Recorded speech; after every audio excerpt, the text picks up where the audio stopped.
Hello everybody, welcome back to the channel. I'm RubberDorky, thank you for joining me. We're going to be taking a look at one of my favorite channels today. It's called .mic. And they released a video 10 hours ago titled, How to Talk to Anyone on the Internet. Now, since I don't know how to talk to anybody on the internet, this seems to cover the bases pretty well. And it's only 4 minutes long, and it covers how to talk to anyone. So let's see what kind of knowledge we can extract from this video. If you've been on the internet for more than 15 seconds today, chances are you've already been in a fight. People tend to talk a little crazier when they're online, and I think I know why. For those of you that don't know who Mamoudou is, this gentleman is quite an educator, and he is definitely the authority on people talking crazy online. He has first-hand experience. Liberal, snowflake, racist. You're talking about these titles as if they're not legitimate insults for certain people online. Liberal is quite a valid insult, just as much as conservative is. Conservative tard, or Trump-tard, libtard. I mean, if you're gonna be those things, expect to be called those things. Mamoudou, come on. If you're hearing that word a lot, maybe it has something to do with the way people perceive you online, the way that you talk, the way that you your Twitter is nuts. We'll go into the racist title in a second. I mean, you definitely can't be surprised that people are calling you a racist. But snowflake, I can almost understand, because you're like, what? People think that I think I'm special, and that I think and they think, and that's a little complicated for you. I understand, Mamoudou. But racist, if you're straight up saying, fuck white people suck, things white people killed in 2016, and you're saying it with a British accent, cultural appropriation, like there's a whole bunch of hypocrisy going on here. If you don't understand why you're being called these things, Mamoudou, maybe you shouldn't be on the internet. We have 4 minutes left. We're gonna learn how to talk to anybody online. I know we are. He's gonna get to the point. Now that the formality's out of the way, let's go back to the late 90s, early 2000s, where this noise was the bane of our existence. A time where our parents said, don't talk to strangers, and my parents said to talk to every stranger I could find on the internet. I don't know what you're talking about, Mamoudou. You're sheltered. I was a kick-ass kid because my parents let me do whatever I want because I'm white. Be careful who you talk to on the internet. Today, all we do is talk to strangers on the internet. You seem upset about talking to strangers on the internet. Has talking to strangers not been a valuable experience to you? Has sharing knowledge? Do you not see the value in having access to the internet? Maybe it's because you're not taking full advantage of what the internet has to offer. Sharing different opinions, sharing ideas, sharing concrete knowledge. Do you not like these things? No matter what you do, your online personality is a representation of who you are in real life. Technology like telegraphs, phones, and social media. I know he's showing satellites, but what's with all the old-timey footage? Is the stock footage?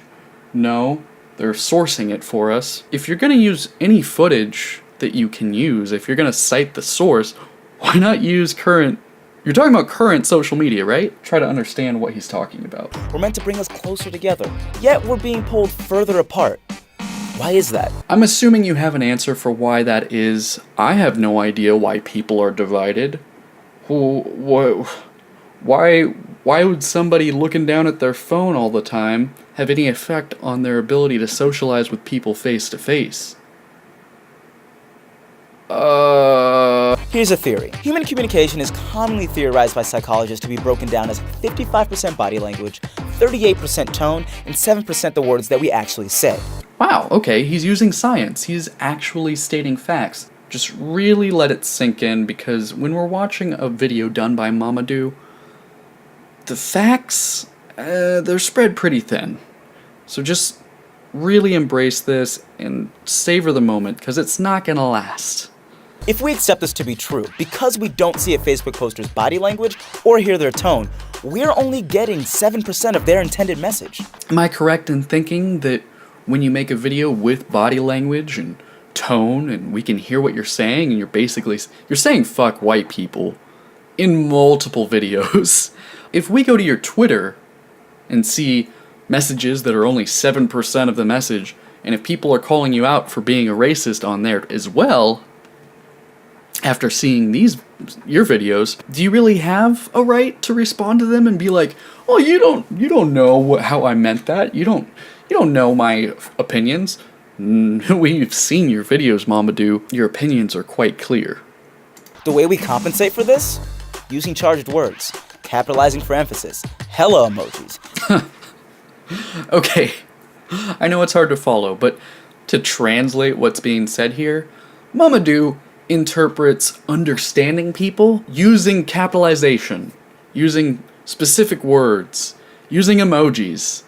Understanding somebody is all about what you send to them, like what you project onto them. That's how you learn about people. It's no wonder that this guy doesn't like the internet. To add to that, I used to be a teacher.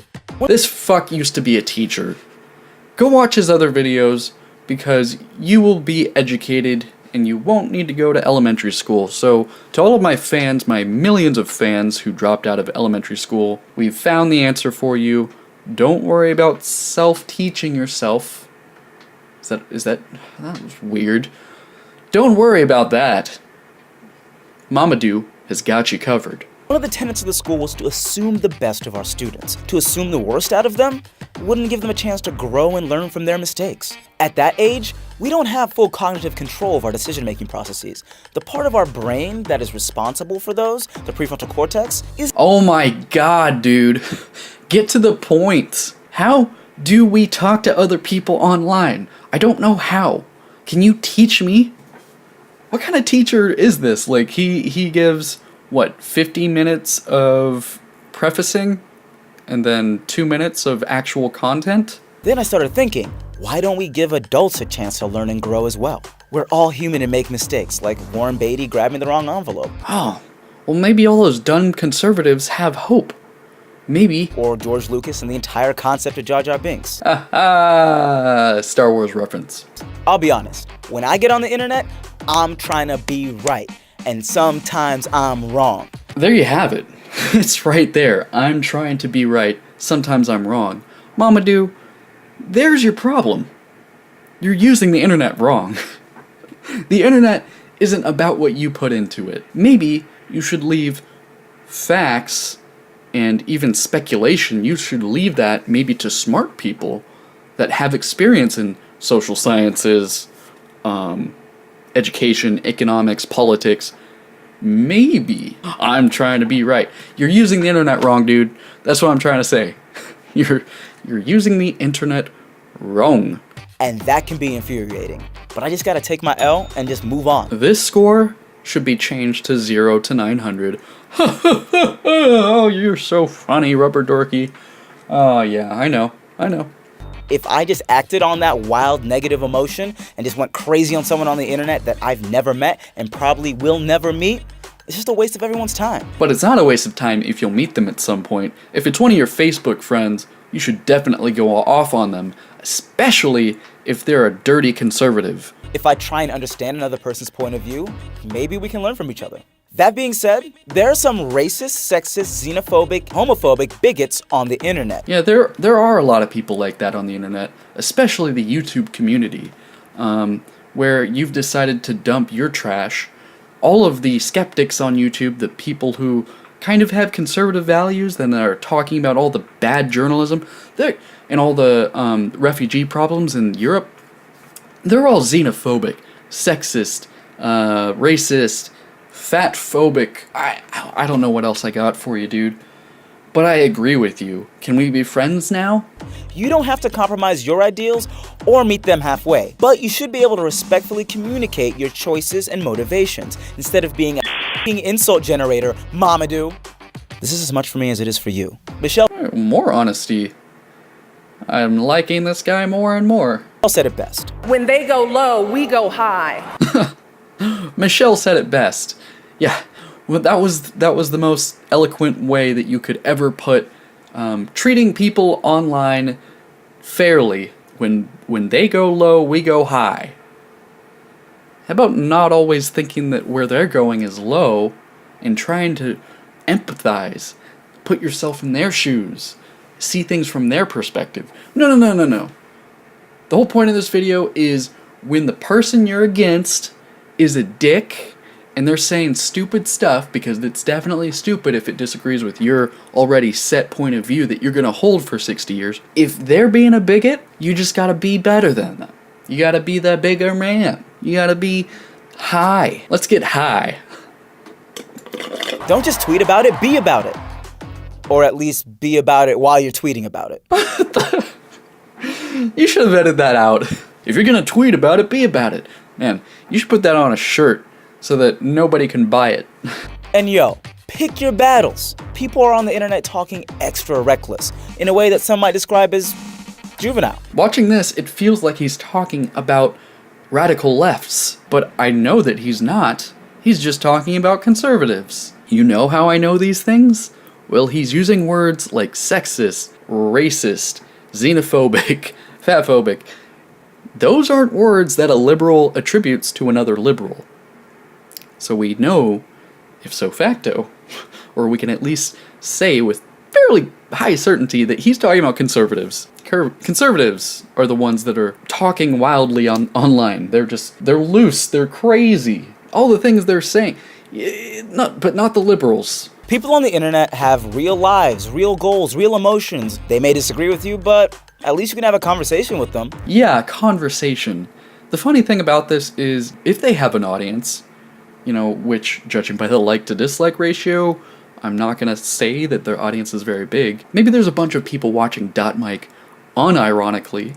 I'm gonna go ahead and assume that this truth, this actual good content, this good stuff that he's saying, is gonna be completely lost on them. What kind of conversation are those people really gonna have on Facebook with their friends? Then there's trolls. A troll is an agent of chaos.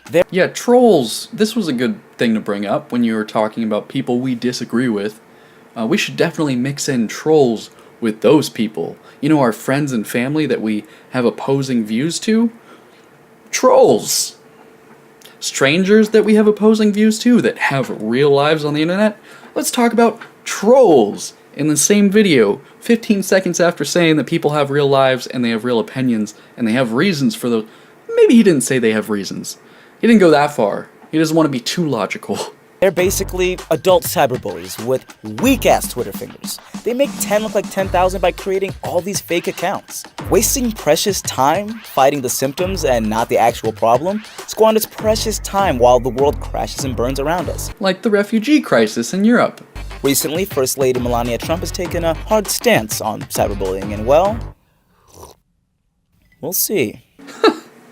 Well, Mamoudou, I'm with you on that one. I don't think pre-2016 Melinda was ever really cyberbullied, or bullied at all. And I could be wrong, but she was very privileged growing up. The problem is, Melinda Trump is probably against cyberbullying now because of all the shit with bad journalism. Basically, journalism being turned into entertainment. The debates were basically turned into, like a reality show. And it wasn't because of the reality star, ironically. The internet is an endless hole of content. But remember, on the other side of those screens are real people. And those people have real lives with experiences that may be different from our own. Like Obama said in his farewell speech. If you're tired of arguing with strangers on the internet, try talking with one of them in real life. When they go low, go high. When you have a YouTube channel, it's really smart to grab all your sources from the left or from the right. It really builds your credibility.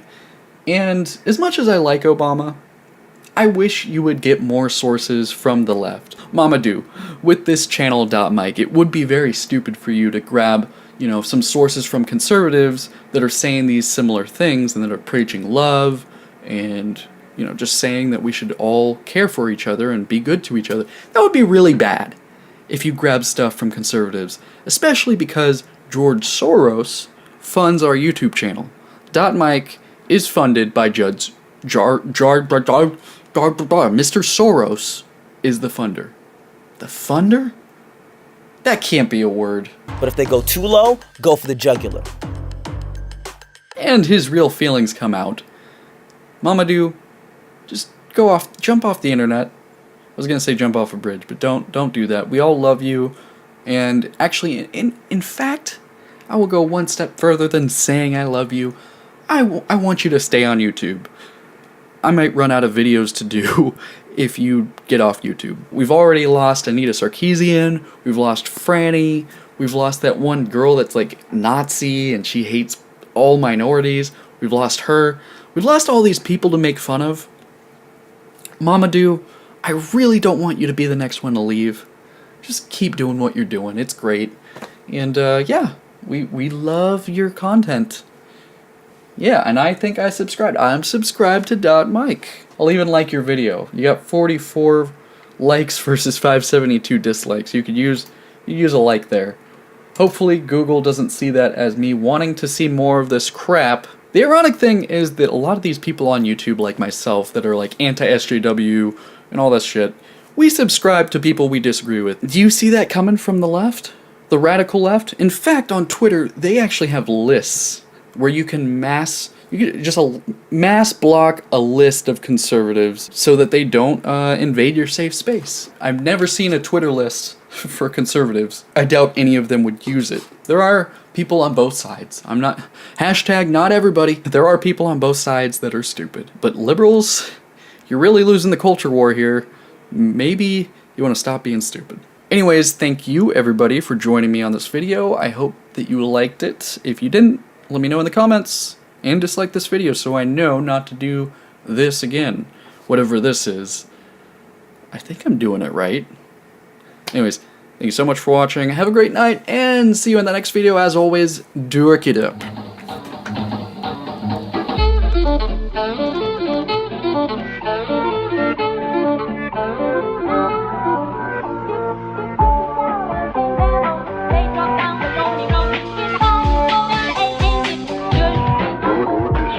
I know I said it before, but if you're ever wondering why this channel is so professional, aside from the content, it looks very good, visually.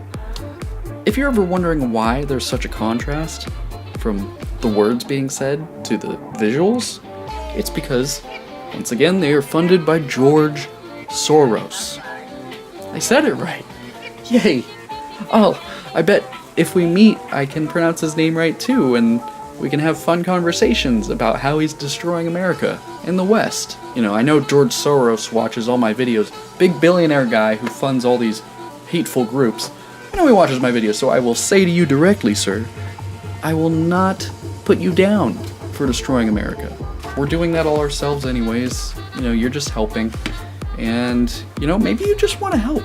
Maybe you saw that the American public was divided, and you figured, well, I'll put 10 million there, I'll put 20 million towards Antifa, and help them burn cars and start garbage fires, or what is it called, cylinder fires? Not cylinder fires.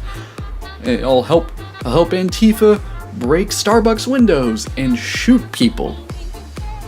Somebody was killed at a college last month. And all these people funded by George Soros, they have no qualms about people being killed. They talk so much about how they care about the poor and the middle class. If you actually took 2 seconds and read what these people say to each other, the people in the DNC that are higher up, I'm not talking about Democrats that are middle class, obviously they care about middle class, just as much as conservatives that are in middle class care about middle class. People high up in the DNC, they act like they're charitable and they're generous and they want everybody to live in this utopia. No, they don't. They have funding from as many billionaires as the conservatives do.